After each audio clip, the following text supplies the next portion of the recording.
우리 말씀 듣기 전에 한번 인사하겠습니다. 사랑합니다. 축복합니다. 인사하겠습니다. 감사합니다. 귀한 예배 잘 나오셨습니다. 오늘 본문의 말씀으로 신앙 성숙의 비결은 단순 지속 반복이라는 제목으로 마가복음 15번째 강해를 함께 나누도록 하겠습니다. 여러분, 통계학에 엥겔 지수라는 말이 있는데요, 한 번쯤은 들어보셨을 것입니다. 이 엥겔 지수라는 말은 어떤 의미냐 하면 어떤 한 가정이나 한 국가의 생활 수준을 나타내는 지표입니다. 그러니까 전체 생계비의 지출 총액에서 음식비 지출이 차지하는 비율을 말하는 거죠. 그러니까 이제 자기가 버는 소득 중에서 먹는 것에 쓰는 비용이 얼마냐라는 겁니다. 그래서 우리의 수입 중에, 그리고 우리의 지출 중에 그 먹는 지출이 많으면 많을수록 후진국에 속한다라는 겁니다. 반대로 지출 중에 이 먹는 것의 비율이 좀 낮으면 선진국에 속한다라는 것이죠. 그만큼 삶의 여유가 있다라는 겁니다. 여러분, 이 같은 원리로 우리는 이제 영적인 엥겔 지수를 스스로 한번 좀 매겨볼 수 있는데요, 가령 그런 겁니다. 우리가 1년을 이제 기준으로 해서 1년 중에 내가 쓰는 시간, 그리고 나에게 주어진 에너지, 그리고 나에게 주어진 물질을 이 영적인 것에 얼마나 쏟느냐, 스스로 한번 통계를 내봤을 때 우리가 좀 비율이 높으면 좀 경건한 사람이 되는 것이고요, 반대로 좀 어떤 그런 우리의 어떤 시간, 에너지, 물질을 영적인 것에, 신앙의 성장 이런 것에 좀 적게 쓴다 하면 좀 경건의 수치가 좀 낮다, 이렇게 스스로 평가해 볼 수 있는 겁니다. 영적인 엥겔 지수가 얼마냐, 우리가 스스로 조금 통계로 내볼 수 있는데요, 여러분, 이처럼 우리가 신앙생활을 하면서 영적인 성장, 신앙의 성장이라고 하는 주제는 어떤 육신이 자라는 것만큼 매우 중요합니다. 그래서 우리가 매년마다 우리가 얼마나 자라느냐, 우리가 얼마나 예수님을 닮았느냐 하는 것은 매우 중요하죠. 우리가 한 번쯤 우리의 신앙을 이렇게 한번 점검해 볼 필요가 있다라는 겁니다. 여러분, 많은 성도들, 많은 그리스도인들이 영적으로 성장하기를 원합니다. 예수 믿는 사람이라면 누구든지 정말 그리스도의 장성한 분량까지 성장하는 그런 영적인 성장을 이루고 싶죠. 근데 문제는 방법입니다. 오늘 본문, 이 하나님의 나라 비유인데요, 이 오늘 본문인 이 하나님 나라의 비유를 통해서 우리의 신앙이 어떻게 성장하는지 그 비결을 우리가 살펴볼 수 있는데요, 이제 크게 보면 오늘 말씀이 첫 번째고 다음 주가 두 번째 비결인데요, 두 가지 비결을 오늘 이 말씀을 통해서 우리가 볼 수 있는데, 어떻게 하면 우리의 신앙이 성장하고 성숙할 수 있느냐, 이 하나님 나라의 비유를 통해서 우리가 그 비결을 좀 책정해 볼 수 있다라는 것입니다.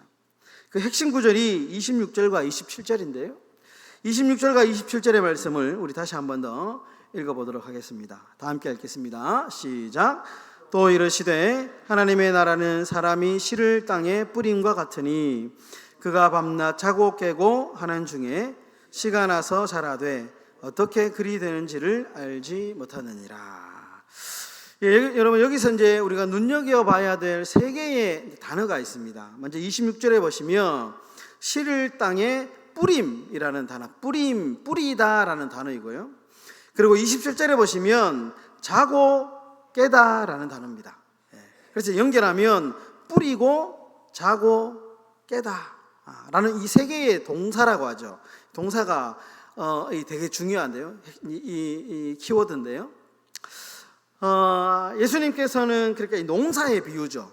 농사의 비유를 통해서 하나님 나라의 원리를 설명하고 있는데, 여러분, 농사의 패턴이 어떠냐 하면요, 뿌리고 자고 깨고의 원리라는 겁니다. 좀 단순하죠. 좀 단순화시켜가지고 봄에 농부가 어떻게 하냐, 씨를 뿌립니다.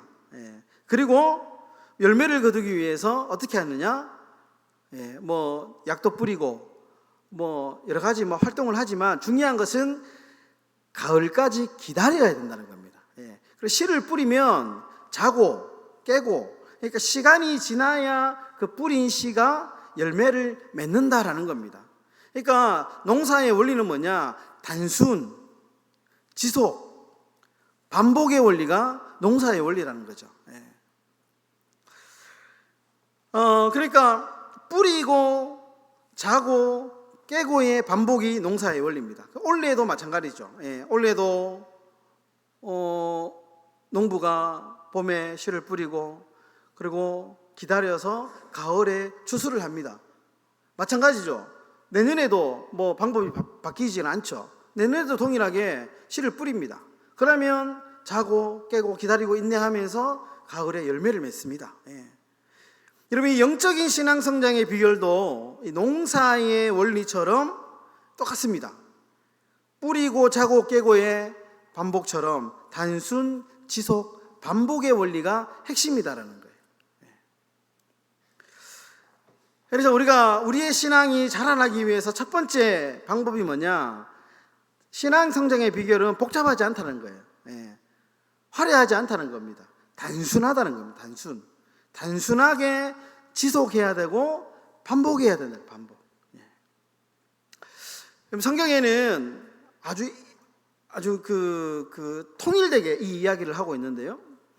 여기 레위기에 보시면 레위기에 다양한 정결법이 있습니다. 그 중에 정결한 짐승과 부정한 짐승을 나누는 기준이 두 개가 나오는데요.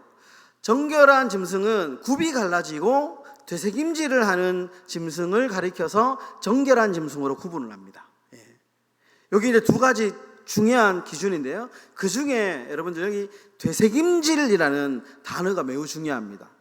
여러분, 되새김질 그 동물 중에 되새김질하는 동물이 있죠. 되새김질이라고 하는 것은 우리가 뭐 아는 대로 먹은 것을 다시 끄집어내어 영양분을 계속 섭취하는 겁니다. 그 섭취한 음식물의 영양분을 더 많이 흡수하려고 하는 거죠. 근데 여러분, 이 되새김질이라고 하는 이 히브리어 단어가 뭐냐 하면 하가라고 하는 단어입니다. 하가. 근데 이 하가라고 하는 단어는 우리가 잘 알고 있는 묵상이라는 단어와 똑같은 단어입니다. 묵상하다.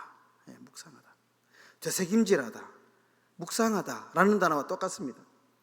이 묵상이라는 뜻이 뭐냐 하면 계속해서 반복적으로 생각하는 겁니다. 여러분, 우리가 요즘에 이제 큐티라는 거 있지 않습니까? 큐티. 젊은이들이 큐티를 많이 합니다. 하루에 본문을 정해놓고 그것을 이제 반복적으로 읽고 그리고 반복적으로 생각하고 반복적으로 연구하는 것을 가리켜서 큐티. 거기에서 말씀의 하루의 적용점을 끄집어내는데요. 여기에 이제 묵상이라는 것을 되게 중요하게 생각하는데, 왜냐하면 하나님의 말씀을 계속해서 반복적으로 읽고 생각하는 겁니다. 뿐만 아니라 이 묵상하다라는 것은 입술로 중얼거리는 행위까지 포함합니다. 그래서 여러분, 묵상이라고 하는 것은 우리의 입술로 말씀을 반복적으로 행동하는 것을 가리키는 겁니다. 묵상하다. 여러분, 묵상하다라는 이 말이 너무너무 중요한데요. 신약에 보면 대표적으로 구체적인 예를 우리가 발견할 수 있는데, 사도행전 17장에 보면 우리가 잘 알고 있는 베레아라고 하는 지역의 사람들이 등장합니다. 이 사람들이 특별히 좀 영성이 깊은, 하나님의 말씀을 깊이 깨닫는 신앙이 굉장히 성숙한 사람들로 묘사되고 있는데요. 그 원인이 뭐냐 하면 거기에 보면 이 베레아 사람들이 하나님의 말씀을 상고하더라 이렇게 표현되어 있습니다. 상고. 여기서 이 상고라는 말이 묵상이라는 말과 똑같은 말입니다. 그러니까 베레아 사람들이 특정 다른 사람들에 비해서 신앙이 깊었던 이유가 뭐냐? 하나님의 말씀을 늘 묵상하는 습관이 있었기 때문에 이 베레아 사람들이 신앙이 깊었다라는 거예요. 여러분, 신앙의 성장을 위해서 반복적인 행위가 중요합니다. 지속적으로. 반복해서 계속 지루하죠. 그러면 계속 반복하면 같은 것을 계속 반복한다는 건 굉장히 지루한 행위입니다. 어쩌면 신앙생활을 평생 한다는 것은 굉장히 지루한 거죠. 똑같은 것을, 똑같은 말씀, 설교도 아무리 진짜 날고 기는 설교자가 설교 말씀을 들어도요, 한 5년 똑같은 설교 들으면 그 말이 그 말이고 이 말이 이 말이고 그렇습니다. 신앙생활은 굉장히 어떻게 보면 조금 단순하게 표현하면 너무 지루한 행동이 지루합니다. 끊임없이 반복되기 때문에. 그러나 여러분, 지속적인 지속 반복이 우리의 신앙을 성장하기 때문에 그렇습니다. 이것이 믿음의 원리이기 때문에 어쩔 수 없는 거예요. 지속, 반복의 방법을 통해서 우리가 깊이 있는 신앙을 소유할 수 있다는 겁니다. 그러니까 단순하고 지루한 반복의 과정이 결국 우리를 거룩하게 만든다는 거예요. 거룩하게 만든다. 여러분, 오늘 이 말씀을 통해서 우리가 두 가지 적용해 볼 수 있는데, 첫 번째는 반복하면 어색한 것이 내 것이 됩니다. 여러분, 처음에는 뭐든지 낯설죠. 어색합니다. 그래서 익숙지 않은 행동이 습관이 되기 위해서는 계속해서 반복해야 되죠. 그러면 처음에는 좀 어색하고 처음에는 좀 낯설었던 그것이 굉장히 익숙해집니다. 운동이 그렇습니다. 운동. 요즘에 제가 이제 잠시 끊었던 탁구를 다시 치고 있는데, 이제 한 달 조금 안 됐습니다. 옆에 바로 탁구장이 있으니까요. 제가 이제 여기 오고는 탁구를 못 쳤거든요. 한 3년 못 쳤는데 다시 탁구를 치는데, 탁구를 치기가 처음에는 잘 안 돼요. 안 되죠. 치신 분들은 다 알잖아요. 드라이브 같은 거 되게 힘들잖아요. 근데 계속 레슨을 통해서 반복을 해야 되죠. 반복. 똑같은 동작을 계속 반복하죠. 처음에는 잘 안 됩니다. 내 생각하고 행동하고 잘 안 돼요. 그런데 나중에 계속 반복하다가 보면 어떻게 되냐면 익숙해집니다. 편안해집니다. 그러다 보면 무의식 중에 딱 그 동작이 나오죠. 그러니까 반복의 중요함이 뭐냐? 바로 이런 겁니다. 반복하면 어색한 것이 내 것이 됩니다. 반복적으로 동작을 계속 하다가 보면 어느 순간 조금씩 어색한 동작이 아주 자연스러워지는 것이죠. 계속 반복하면 편안해집니다. 결국 내 것이 되는 거죠. 여러분, 운동 경기뿐만 아니라 모든 것이 다 그렇습니다. 모든 것이 다 그렇습니다. 반복, 숙달을 통해서 처음에는 어색하고 어려운 것이 점차 내 것이 되는 것이 반복의 힘입니다. 여러분, 신앙 성장도 마찬가지입니다. 반복이라는 말과 가장 흡사한 성경의 용어가 나오는데요, 연단이라는 단어입니다. 연단. 그럼 바울이 제자 디모데에게 이렇게 조언합니다. 디모데전서 4장 7절에 보시면 이런 구절이 있는데요, 망령되고 허탄한 신앙을 버리고 경건에 이르도록 내 자신을 연단하라. 내 자신을 연단하라. 여러분, 이 경건이라고 하는 개념은 우리 인간에게는 없는 개념입니다. 우리가 하나님을 떠난, 하나님을 배신한 죄의 원죄를 가지고 있는 인간이기 때문에, 여러분, 하나님을 떠난 인간의 본성에는 경건이 없습니다. 경건은 그래서 우리가 만들어지는 겁니다. 끊임없이 반복을 통해서 이 낯설고 어색한 이 경건, 거룩이라고 하는 개념을 우리가 끊임없이 낯설고 어색한 동작을 반복하면서 이 경건이라고 하는 것을 내 것으로 만드는 과정입니다. 신앙생활이. 우리가 그래요, 예수님을 닮아간다라는 뜻 안에는 선천적으로 반대로 이야기하면 우리가 예수를 닮지 않았다는 거죠. 가만히 있으면 배가 물살에 떠나려 가듯이 우리는 가만히 있으면 자꾸 악한 본성이 올라오는 존재죠. 그래서 끊임없이 우리가 경건을 우리의 소유로 만들기 위해서 반복적으로 훈련하고 다듬어 가야 된다는 거죠. 여러분, 히브리서 5장 14절에도 이런 개념이 있습니다. 단단한 음식은 장성한 자의 것이니 그들은 지각을 사용함으로 연단을 받아 선악을 분별하는 자들이니라. 한글 번역이 되게 좀 어려운데요. 좀 쉽게 풀면 이런 겁니다. 단단한 음식은 먹기 위해서는, 단단한 음식은 장성한 사람들이 먹을 수 있죠. 어른이 먹을 수 있습니다. 예. 그러니까 단단한 음식은 장성한 사람들이 먹을 수 있는데, 이 단단한 음식을 먹기 위해서는 연단이 필요하다, 이런 말입니다. 그러니까 날 때부터 인간은 단단한 음식을 먹지 못하죠. 어머니 뱃속에서 태어난 아기는 우유부터 먹잖아요. 우유부터 먹다가 좀 한 1년 자라면 이유식하고, 그리고 이제 부드러운 음식부터 먹고, 나중에 되면 좀 이렇게 부드러운, 좀 이렇게 씹기 좋은 음식 먹고, 그러다가 나중에 매운 것도 먹고 딱딱한 거 먹고, 그렇게 먹는 거죠. 이것이 이제 이치인 것처럼 우리가 단단한 음식을 먹기 위해서는 반복적으로 먹는 연습이 필요하다라는 거예요.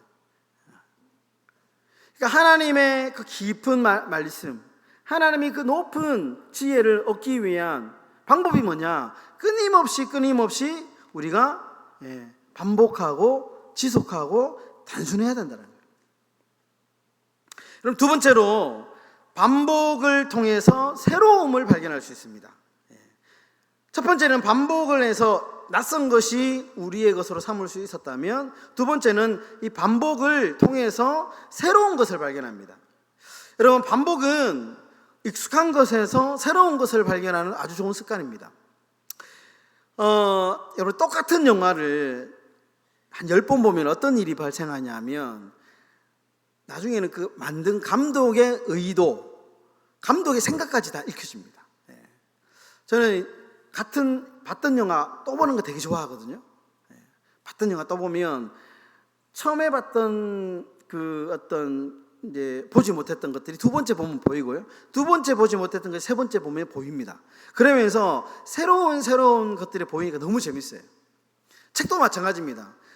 독서를 하는 방법에는 두 가지가 있는데요, 새로운 책을 매일매일 바꿔서 읽는 방법이 있고, 같은 책을 계속 반복해서 읽는 방법이 있습니다.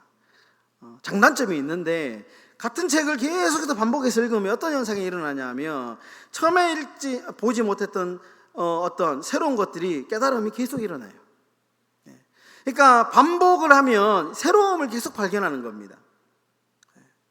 마찬가지로 우리가 이 어떤 단순, 지속, 반복을 통해서 그냥 평소에는 쉽게 지나갔던 것들이 끊임없는 이런 반복의 과정을 통해서 새로운 것을 발견할 수 있게 된다는 거예요. 여러분, 그래서 우리가 같은 말씀을, 성경을 계속해서 반복해서 읽어야 할 이유가 바로 여기에 있습니다. 그리고 성경 66권을 평생 읽잖아요. 평생. 그런데 일독하고 끝내는 것이 아니고 계속 읽어야 되잖아요. 그런데 계속 읽다가 보면 그 전에 읽다가 발견하지 못한 은혜를 발견하게 되죠.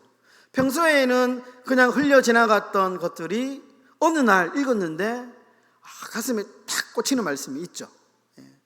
새로움이 발견되는 겁니다. 반복의 은혜죠. 그래서 여러분, 우리의 성장, 신앙의 성장을 위해서는 끊임없이 단순, 지속, 반복의 과정을 통해서 우리의 신앙이 성장하고 성숙해진다라는 것입니다.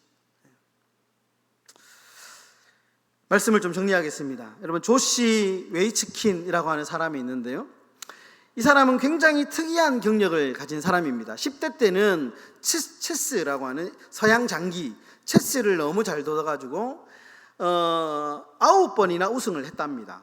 그런데 이 사람이 20대에는 그 동양의 태극권 있지 않습니까? 태극권을 배워가지고요, 5년 만에 세계 태극권 대회 챔피언이 됩니다.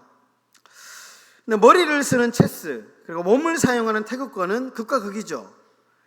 그런데 어떻게 이 짧은 시간에 전혀 다른 분야에서 세계 최고의 타이틀을 얻을 수 있었는가? 그 비결을 쓴 책이 뭐냐 하면 배움의 기술이라는 책입니다. 이 배움의 기술이라는 책에 보면 이 조시, 이 저자가 강조하는 한 가지가 있습니다. 뭐냐? 기본기가 중요하다, 이렇게 얘기합니다. 기본기.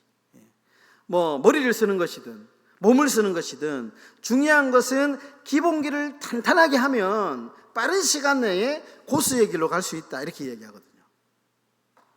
그러니까 작고 기본적인 동작들이 아주 정확하고 시의적절하게 연결이 딱 되면 놀라운 결과가 나온다는 겁니다. 여러분, 신앙도 마찬가지입니다. 신앙의 기초적인 동작은 뭐냐? 단순, 지속, 반복입니다. 중간에 하다가 보면 막 하기 싫고요, 지루하고요, 포기하죠. 그래도 해야 됩니다. 이 단순, 지속, 반복이 신앙의 기초입니다. 말씀을 단순하게 지속적으로 계속 반복적으로 읽는 겁니다. 기도를 말씀에도 보면 쉬지 말고 기도하라, 있는 말처럼 기도를 지속적으로 끊임없이 반복적으로 하는 겁니다. 그러다 보면 오늘 말씀처럼 그 씨가 언제 자라서 열매를 맺는지 알 수 없는 것처럼 우리의 신앙이 이렇게 나중에 시간이 지나서 뒤돌아보면 내가 성장하에 있는 나를 발견하게 됩니다. 나도 모르게 내 성품이 막 이렇게 다듬어져 있고요, 평소에는 옛날 같으면 수십 번 더 그 화가 날 상황도 어느 순간에 그럴 수 있지 라고 하는 성품이 다듬어져 있는 것도 보게 되고요, 하나님의 말씀이 깨달아지기 시작하고, 그런 어떤 나도 모르는 성장의 어떤 삶을 살아가는 비결이 바로 여기에 있다는 거예요. 단순, 지속, 반복이 신앙의 기본이기 때문에 그렇다라는 거죠. 그래서 여러분이 단순, 지속, 반복을 통해서, 이 과정을 통해서 우리가 거룩해지는 겁니다. 그리고 우리가 정결해지고 우리가 경건해지는 겁니다. 여러분, 바라기는 우리가 정말 이 단순, 지속, 반복을 통해서 여러분 오늘보다는 내일이 더, 올해보다는 내년이 더, 작년보다는 올해가 더 우리가 우리의 신앙이 성장하고 경건해지고 발전해지는 그런 저와 여러분들의 삶이 다 되시기를 예수님의 이름으로 축원합니다.